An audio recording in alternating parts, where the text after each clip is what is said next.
So this is like kind of funny, full circle, because we had met at an event that we had hosted up in Auburn for Sheen's, and we had met super briefly. And I remember that when the brand had first started, I had seen a photo of this, a film photo of this in front of this old battery out in San Francisco.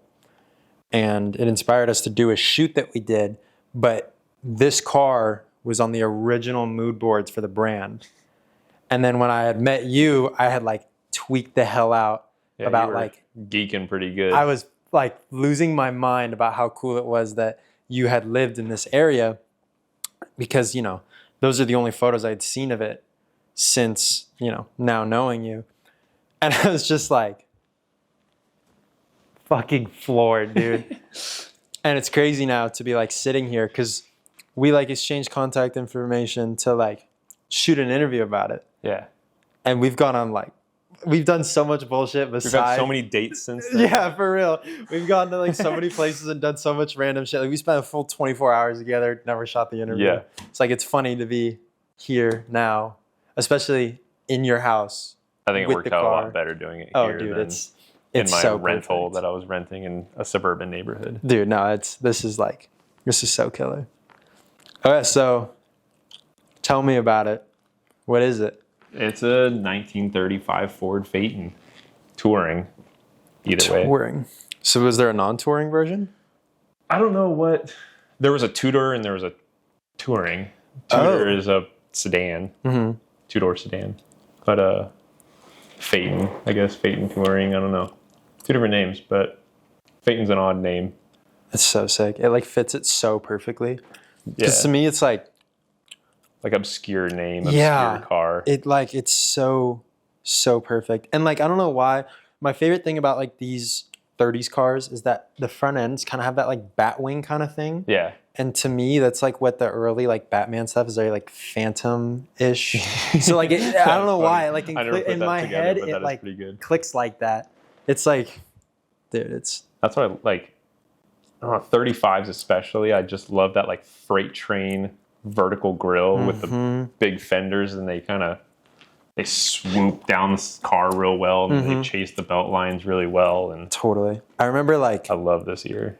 I remember seeing, and I could just be like completely not remembering this correctly, but I remember like one of the first times that I like really like looked at a hot rod was like the ZZ Top hot rod. Yeah. And I remember seeing the big slanted grill, because I don't know what that car is. Yeah, it's a 33 or 34. Yeah, and it's got exactly. that front end, and it's like super similar chrome grill shell bars straight up and down. I remember being like 7 and being like, my dad showed me, because he's a big ZZ Top fan, and I was like, that is so badass. And I hate that word, but like, it's so badass. And then like building this, you couldn't find one, right? Yeah, like I dreamed of building a Phaeton. Any year Phaeton, really. Phaetons were, you know, from the teens all the way up until technically 1938. And 35s, I've always liked the front ends. So I went towards that route. I wanted the 35 Ford Phaeton. And then a good buddy of mine, Bob Monroe, had these doors, the 4 doors and the cow firewall section. And I bought those from him and sat on them for probably a year while I was building my other Roadster that's gone now, but they just sat in the corner, and I was looking for the rest of a Phaeton rear body portion, and obviously the fenders and the hood and everything like that, to complete a 35. Right. And then the green parts came from a 35 4-door sedan slant back, and slantbacks have the same rear panel portion as a Phaeton, so that was my closest thing I could get to on a budget. Right. So bought the whole car, and it was the chassis. So it got me the fenders, the hood, the grill, the rear pan I needed, most importantly, frame, rear end, front end, some front end components I used out of the stock car, and then chopped it all down to where it was just sub rails, and just the rear panel was left, and I put on my cowl top and had to do a couple modifications of the hinges, and then from there it's just all bolts on because it's all relatively the same floors and sub rails, all body style. So it went together fairly simple. Right.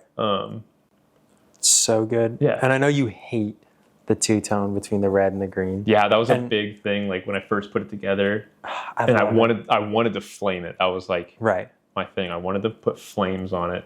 Once I went to the direction I was going with it, kind of like a late 50s style. And once the flames went on it, I started like, okay, this thing's getting kind of cool now. Dude. And then, I don't know, a lot of people appreciate it. It's so good. Like people love the way it looks. Because that dark green and red, especially that much of like a burnt brownish red, like is so... Yeah. It's so good. And then these bright pops of yellow and white. Yeah. Like it's so balanced. And I think it like having the red makes this thing so much cooler than if the whole thing was green. Right. And that was the route I was going with. I was going to make it all green with green upholstery. And then I guess the only reason that the red and the green, because I'm okay with the mismatched panels, like the white headlights, I probably would have left depending on whatever the color of the car was. But the red and the green kind of, I was tweaking on because I didn't want it to look like a Christmas tree. I get that. Because that's like those color combos, like orange and black, like all the Harley shit to me just kind of looks like Halloween. Yeah. Especially with like the rough toughness of it. But no, this is sick. Like, and the flames are so, like you made me want to flame out my pickup. And like, I can't do that because like, I'd just be like ripping your whole flow. Oh no, but dude, like, it's not my flow. I'm ripping other people off. See, but that's why I'm thinking like, I got to do scallops on it. It'd be like crazy. I don't know. There's like a ton of paint schemes. But it's endless. Yeah, we'll figure it out. Like these were just rattle can. We did these in my garage the night before. Which is actually the Pomona trip. Insane. My buddy Kyle Martin came by, and in my garage we just Rust-Oleum rattle can and had a little beer and flame night. Dude. And it was great. So good. I can't believe you did that in one night. Yeah. Because I know the taping alone is the long part. Yeah. And he masked it and even like templated it to make a like a reverse mirror image pattern to do each side of the car. So.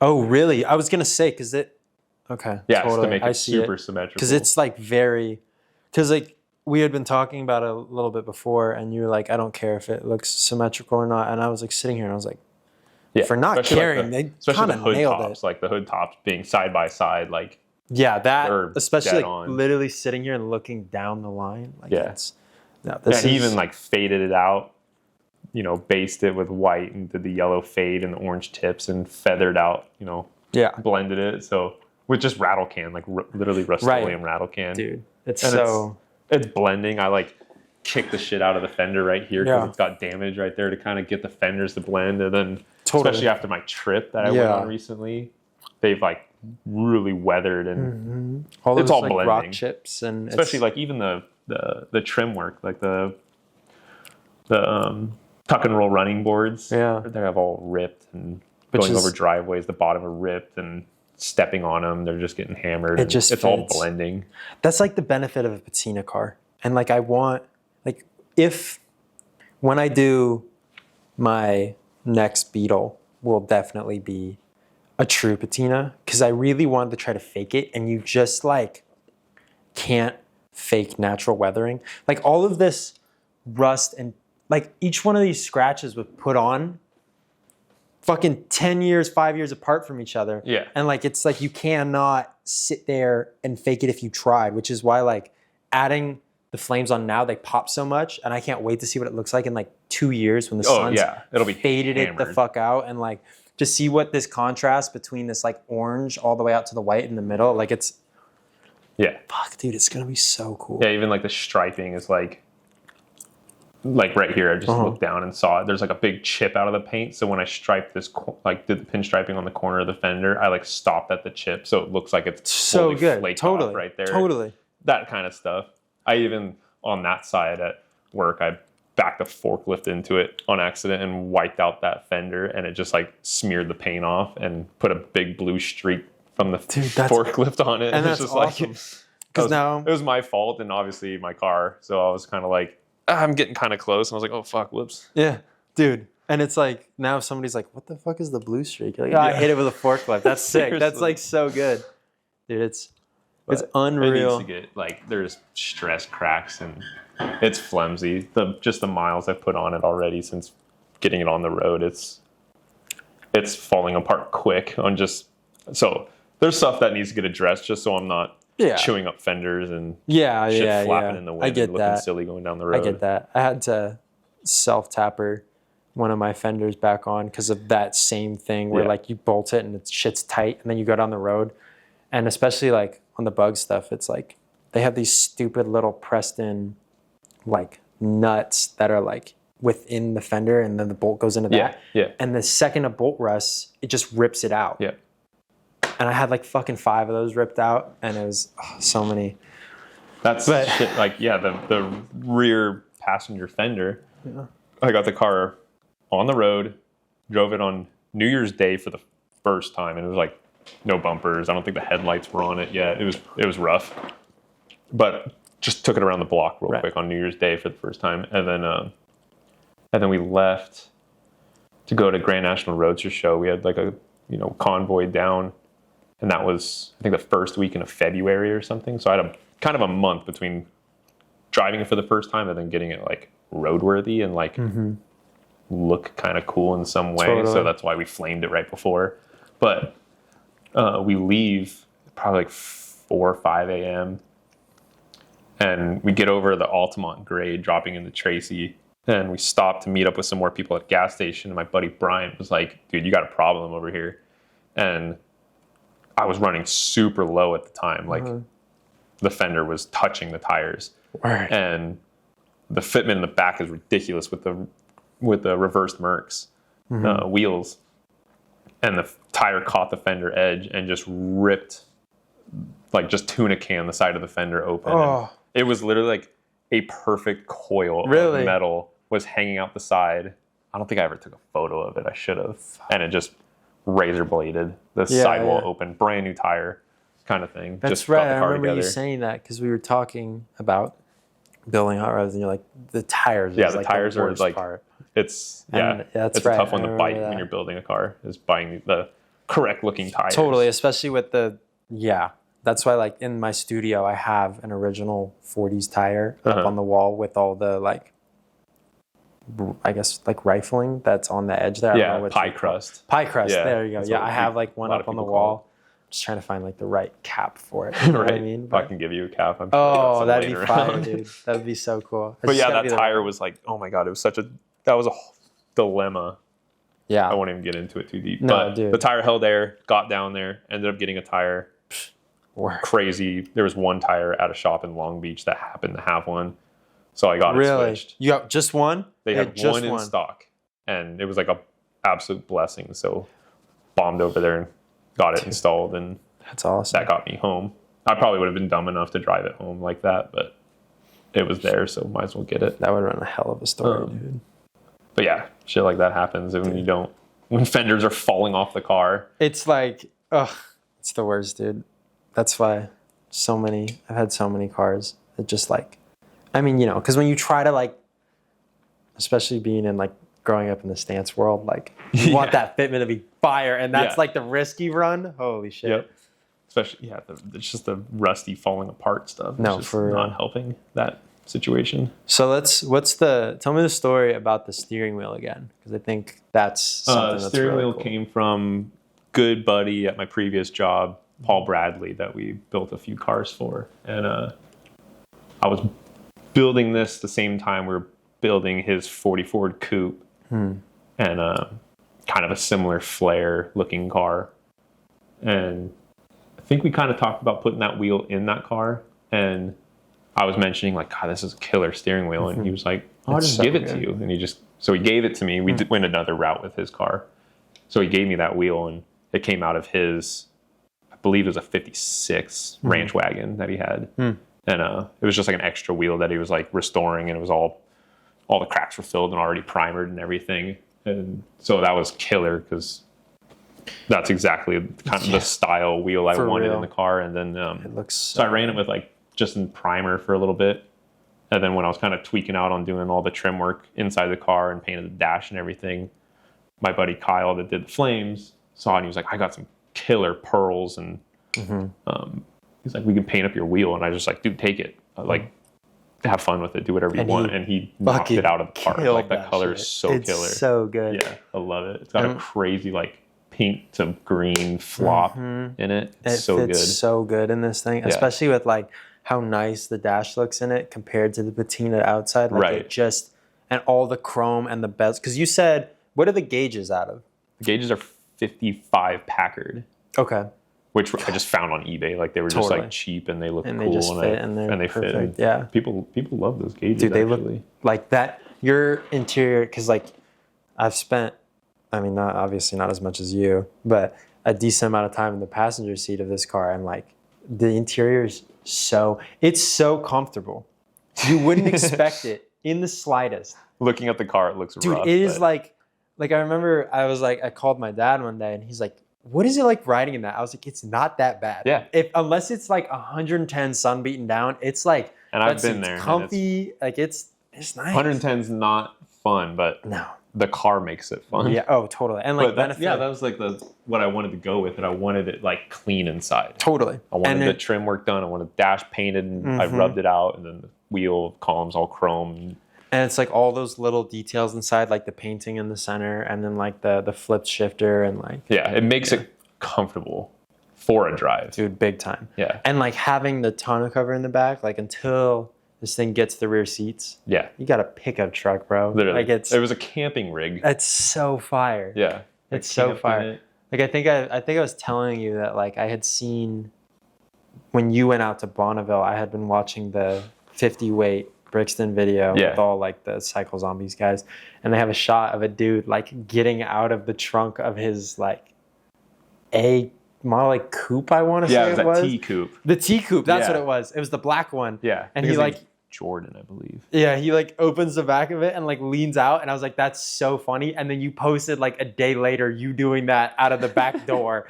And I was like, fuck, it's a tent on wheels, dude. That's so sick. Yeah, it was like I like jokingly we were in Bonneville, we were jokingly talking about it. We called it the Hotel Phaeton. Oh, yeah. Dude. And that was so killer. Like, I slept with the door open the whole night, and there was like a windstorm, but the wind was hitting the other side of the car. And I was like literally just in my skivvies and laying no blanket on because it was so like warm all through the night. And I slept so nice, and like the wind was like rocking the car. So I felt like a little baby like rocking to sleep. That's awesome. All night. And yeah, waking up and watching the sunset rise on the salt. Dude, that's pretty insane. cool. I have to make it out, because I remember I went to Bonneville I stopped for like a night on the way to visit like a good friend, and I was like, I need to come back here when there's like shit going on. Yeah.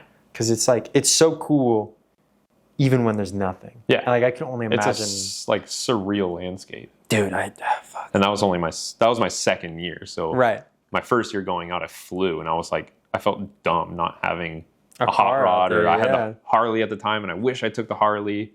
I didn't, and I kind of regret that. But I was like, I can't fly back there. I have to drive something back. First week of August, right?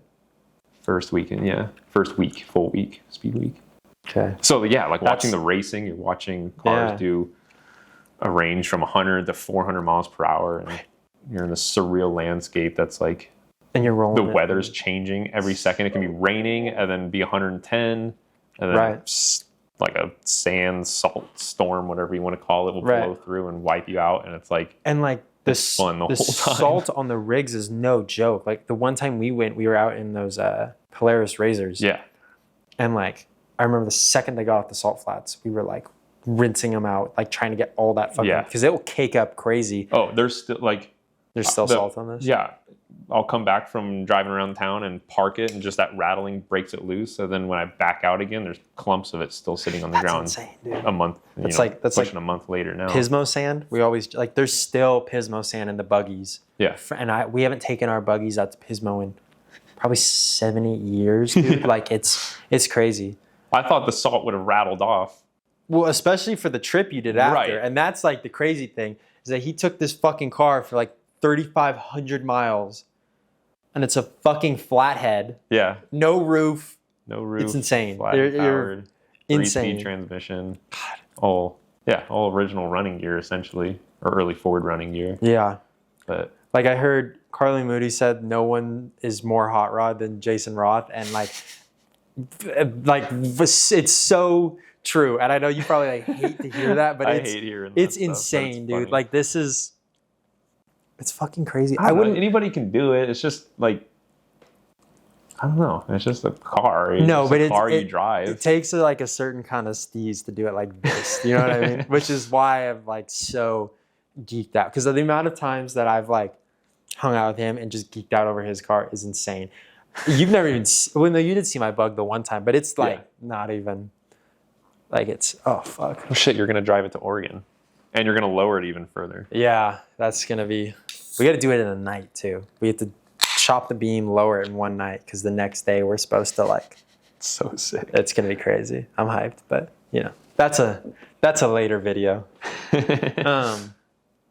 And then also you said this was your first time doing interior. Was on this car. Yeah, I bought a sewing because I wanted the inside nice. So I was like, I'd rather just buy a sewing machine. I've always wanted to try trim work, so I bought a sewing machine.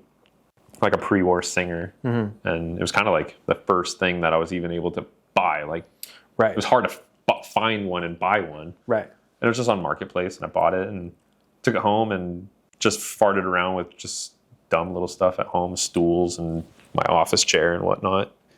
Kind of learning how the machine worked, and then kind of jumped right in doing the upholstery on this. Did the running boards first. Didn't like the pleat size, so it doesn't match the rest of the interior of the car, but right, yeah, it's just like it's because coming from the clothing world and the sewing world, yeah, like first of all, I like flip my shit at his sewing machine alone. Like that thing is so badass, but like that's I mean, obviously it wasn't your first project, but it was like your first like pretty decently major project. Yeah, it was a full like, car essentially, dude. It's insane, like. And I mean, like, to build something like this and drive it as much as you do, like, I feel like you have to have a certain level of, like, OCD to the point where it's like, this thing's got to be well, that too. But, like, your lines are so straight. And for somebody who's, like, in under a year of sewing, your lines are stupid. It's like, oh, my God. Like, I was, like, teaching my intern to sew, and his lines are, like, wavy as hell. And, like, he's getting it. Like, he's going to be killer. But I saw that and I was like, "You're fucking mad, dude." That like, might be this machine too, because like that an industrial walking foot is like really the trick. You can kind of just like let go and it'll just drag it the direction you point it. That's not your Singer from the flea market, but that's just like totally. God, it's so good. And the machine was a brute, so it did good, and I'm pretty happy with it for being my first. There's definitely spots that I'm like, on, but that's every project. The spots match the rest of the car, so it again blends well. Totally. I love the stickers on it. It's like there's because there's 3 on it. One of them is the NorCal Roadster Run, which is like something I hope to participate in this year, and I'm super hyped for it. That'll be. There's the Misled Youth. Just like if you don't know who they are, look them up. They're like the coolest group of Aussies ever. I think they're the coolest thing that's happening in hot rodding right now. It's so true. And they're like all like.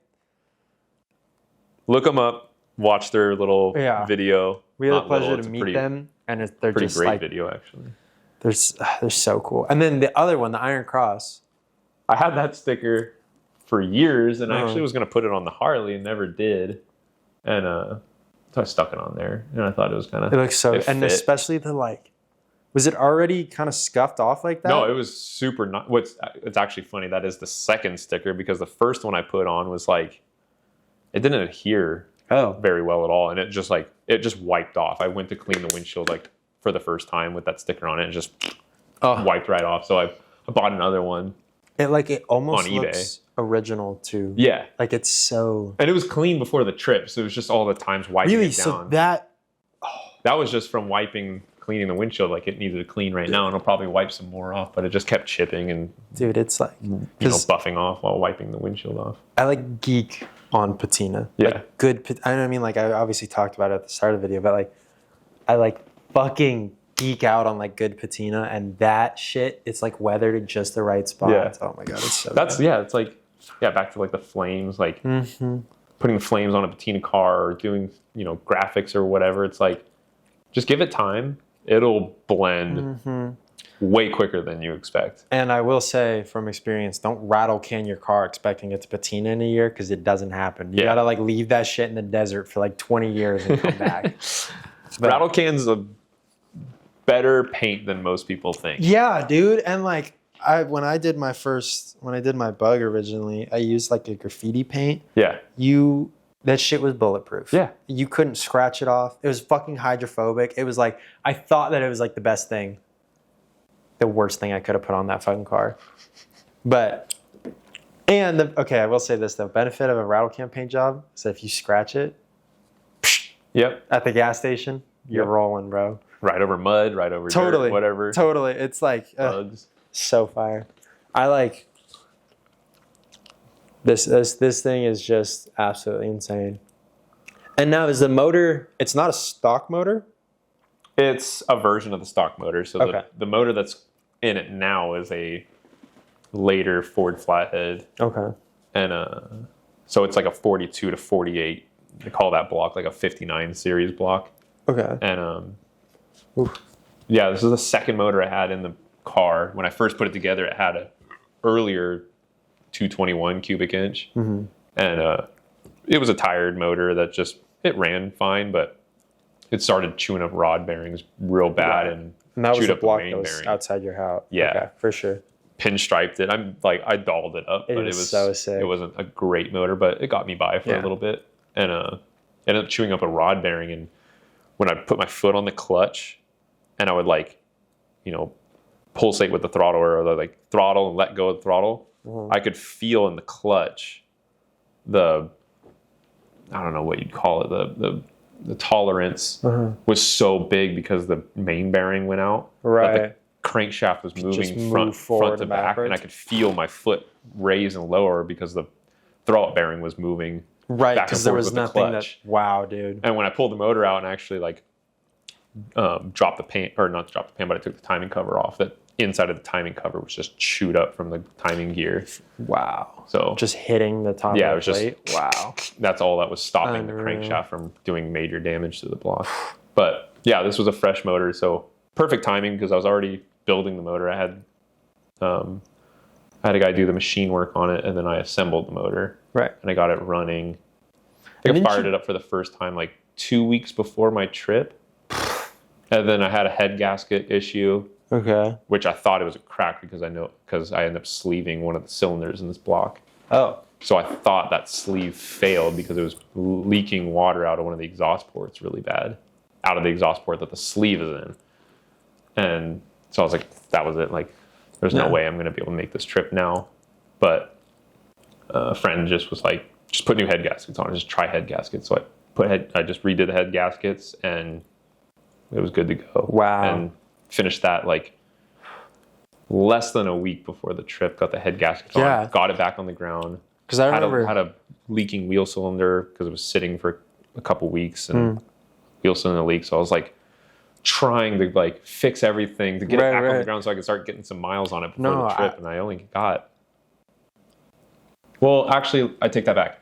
I was getting it ready for the Roadster run. Right. For that year.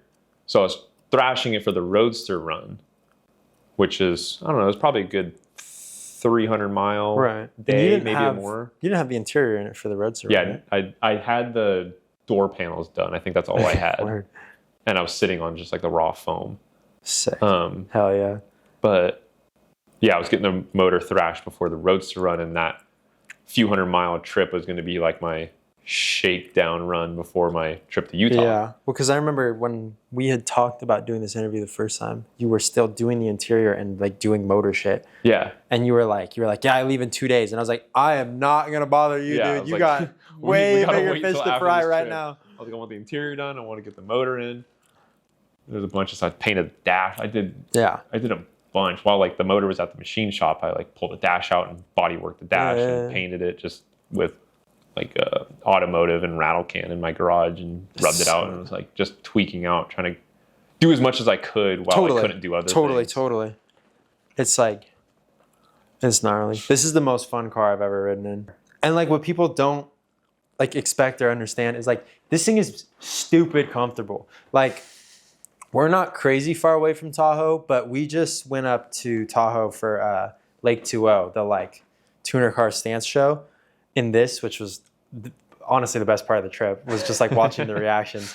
But like cozy, comfy, like it was great. It was actually like this thing is like it's really nice to ride in. It's probably great to drive. I can only imagine. Yeah, it's super easy. I like the steering box is kind of worn out a little bit, but it kind of makes the steering totally soft and buttery. Totally. And like he doesn't like he'll cut up the freeway at 85 in this. Like it's like I remember like the first time I rode in it, we went to like a hot dog joint and I was just like geeked. And then like and that was a short drive. That was like a couple totally miles. And then the next time I had ridden in it, we were like on the way to one of the Good Guys shows, thinking like, oh yeah, that's right. Where was it? Pleasanton? Pleasanton, Yeah. And he was just fucking rolling through traffic with our other homie, and I was like, "You're a madman, dude!" Like it's he drives this thing like a fucking 17-year-old who just got handed WRX keys. Like it's stupid. It's insane, and it handles good. Kind of like riding on rails is kind of like a wild term to use, but yeah, I don't know. Like up here on these back roads today, I went into town and curvy ass back roads, and I was like, I'm filming and just one handing, and I was moving pretty good. Totally, but and like up I've here, gotten almost too comfortable with the car, which scares me. Yeah, I feel that it's gotten too easy to drive. And like up here, because we're from NorCal, and it's like those roads get twisty quick. And like you'll see a sign, but every corner has a sign. Yeah. And like you won't be paying attention. And then all of a sudden that shit will hit 90 degrees. Like fucking 90 degrees. And it's when the sign's coming up that says 15 miles per hour recommended speed, and there's 6 arrows pointing. You're like, and then you're taking it at 30 miles per hour. Yeah. Your ass clenches a little bit. 100%. You're like, fuck. It's crazy. Sitting here and like looking at this, like I didn't realize how many of these spokes like aren't straight, but that's like kind of sick. Yeah. Like I love that. It's a pretty rough grill. But it's like I've thought of like if one pops up that's a little nicer, I might swap it. But really, I won't. I just won't because it's part of the car. That looks awesome. There's even like, you add a little trim piece down here? No, that's actually the trim that would be on the car. Oh, really? Because it's a deluxe grill. Because it was came from the 4-door sedan, which was a deluxe car, so it's a fully chromed grill. So is that supposed to have trim that? Because I see there's like little holes in it. Yeah, there's a trim piece that goes around, which I have one, but I'm not going to bother putting it on. And then it had the bars going across, and then it had a hood ornament and all that stuff. So it was a pretty ornate looking grill. Yeah. It's sick though. Like it fits. But yeah, it's just crusty and grimy and bent up, and it's perfect. What's funny is the bottom of the grill was the nicest part, which is normally I feel like it would be the worst because smashing curbs and stuff. So it kind of like widow peaks pretty aggressively, these 35 grills, and I've smashed side driveways and stuff going in, and it's just flattened it on the bottom. So I've wrecked the only good part of the grill. I feel like we really got to make you like a yellow to orange Ford badge for it. Yeah, something like that. The blue with like kind of like okay. You know what I like about this is, to me this feels like a World War II like B-17, like it, because with the green, and it's like so. That's the bomber. Yeah. Okay. Cool. I like almost for a second I was like, did I name the right plane? And then like the flame job on it, like it feels like that, like very like, you know, fucking 40s like bomber nose art. plane. Yeah, like nose art. Totally. Yeah. Like it does. It's so I didn't even think of that, which is funny. I just painted that bomb with bomb, like the shark mouth, and I patinaed it and stuff to make that nose art look with the pin up and everything. Totally. It's so good. And then like, so I noticed that the headlight stands are the same green as the car. Yeah, so those were on the fenders. But it didn't have any lights. It had the fender braces and everything. It didn't. No, I didn't have stock taillights because I would have probably used them.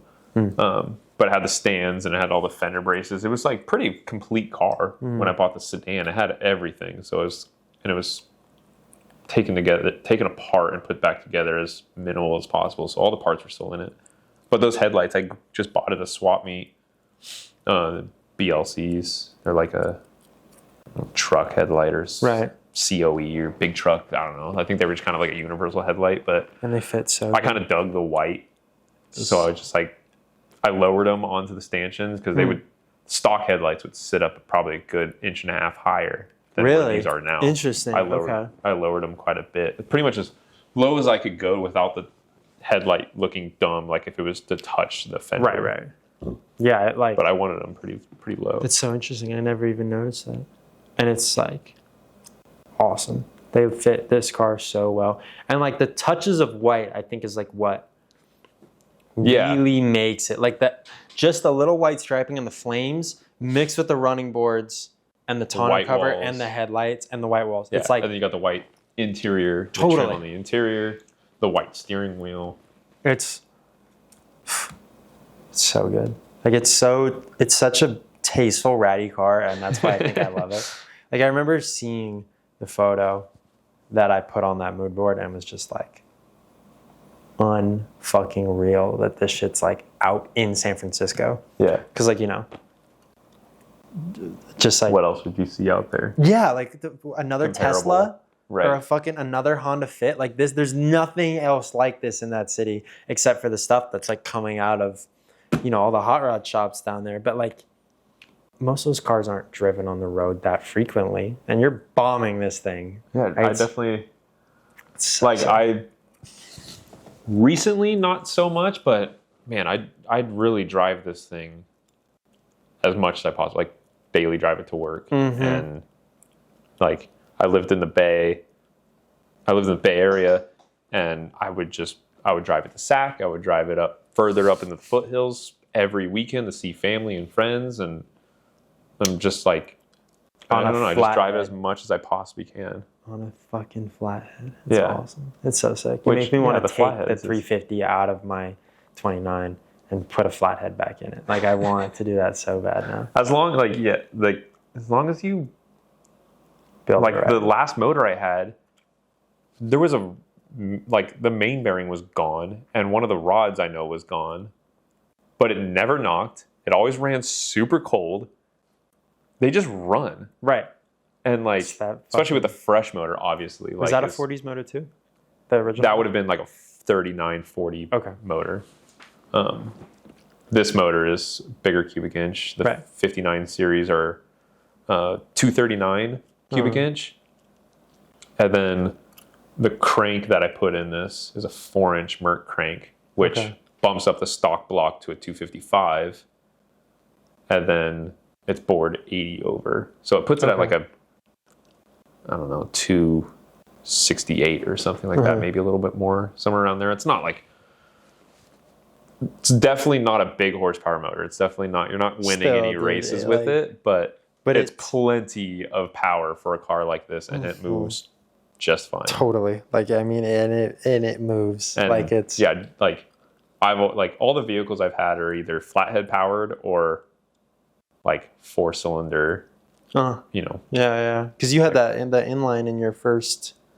Didn't you have an inline 4 in your coupe? yeah, my first coupe that I built, I originally had a 4-banger in it, Model A or 32 motor. Yeah. And that was a hopped up motor. But I can only do 65, 70 maybe Totally. on the highway. Yeah.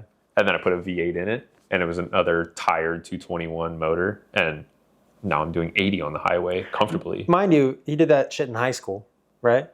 Yeah. Yeah, the first car I built like was through high school. It's so crazy. It's so cool. We were dicking with fucking Subarus and shit, and you were building crazy ass A's. Yeah, it was with definitely- hopped up V8s. It was definitely a So attention grabber driving that thing to high school. Yeah, I remember. People, I don't know, I don't think my high school people really appreciated it, other than a couple people in auto shop were into it, and I hung out with them. But other than that, I don't think people really Still, gave a shit. It's so fucking. It's so sick in retrospect, dude. I can't get over this car. I've talked about this car so much. Like my family and friends are tired of me because of how much I've geeked on this. Yeah, this is definitely a car. Like, this is my third hot rod. And the coupe, unfortunately, the way that ended. Yeah. Still have it, but I'll get to it someday. Yeah, someday. And then I built a T Roadster that actually had pretty cool, like, history from the 50s and a little bit in the 60s too, car show history. And it was a killer little truck. And same thing, like I drove that thing as much as I possibly could. Super tiny, like, being 6'2", driving a for real. tiny little Model T Roadster. Like, it's not great, but still I drove it as much as I could and took it on some pretty good trips and had several thousand miles on it. Right. I think I kind of like rough counted, just adding like trips and like the pretty frequent drives to Sacramento and whatnot. Sure. Santa Cruz at that time. I was driving Santa Cruz a bunch. And I don't know, I racked up probably like close to, 15,000 miles on it in a year and a half. I had it, which is on awesome. the road. Like, because so many people build stuff like this and then it never leaves their garage. Right. And like to just be bombing it, especially such long, like Santa Cruz from here is probably like what, 4 or 5 hours? From here, probably, from where I was probably 2 hours. Oh, okay.